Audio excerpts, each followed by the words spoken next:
Nakatutok pa rin GMA News sa pagkagupit ng Bagyong Pablo sa bansa.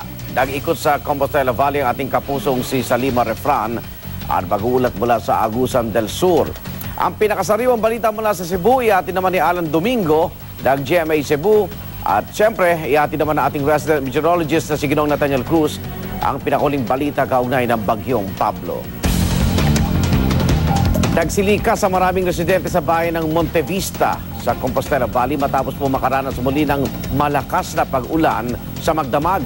At may live report si Salima Refran. Salima!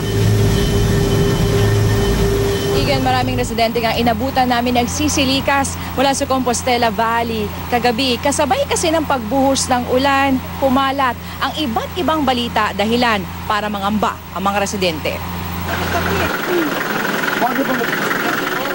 Tila exodus ang inabutan namin sa bayan ng Montevista sa Compostela Valley pasado alas 11 ng gabi.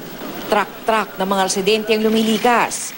Sa pagbuhos kasi ng malakas na ulan ng hapon, kumalat rin ang iba't ibang balita sa mga residente dahil na rin daw sa takot. May false alarm na may baha daw na parating dito. Pero kinonfirm na kanina ng PDRRMC na wala talaga. Si Neri, kasama ang kanyang kaanak at mga kapitbahay, inabutan naming balot ng takot habang naghahanap ng masasakyan palabas ng bayan. Natakot na kasi kami, puro ano na dito, kwento-kwento, hindi na namin alam kaya wala na. Sagip na sarili. Sarili-sarili na lang kami dito, te. Si Estrella, bit-bit ang mga kaanak at ang kanyang Santo Niño. Ang Montevista Police, nag-ikot para kalmahin ang mga residente. Kung may threat man or may emergency, may ano naman tayo, may information dissemination naman tayo. Doon lang sana sila magbase, hindi yung sa text-text lang. Sa bayan naman ng Mungkayo, kahit sa dilim, hindi maitatago ang tindi ng pinsalang iniwan ng Bagyong Pablo.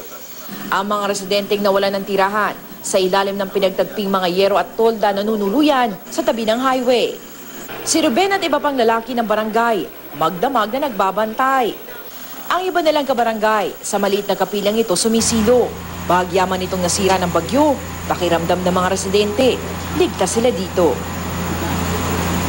Igan, paalala ngayon ng mga otoridad sa mga residente, huwag basta-basta maniniwala sa kung ano-anong mga balita. Manatili daw kalmado pero laging alisto. Igan? Maraming salamat, Salima Refran.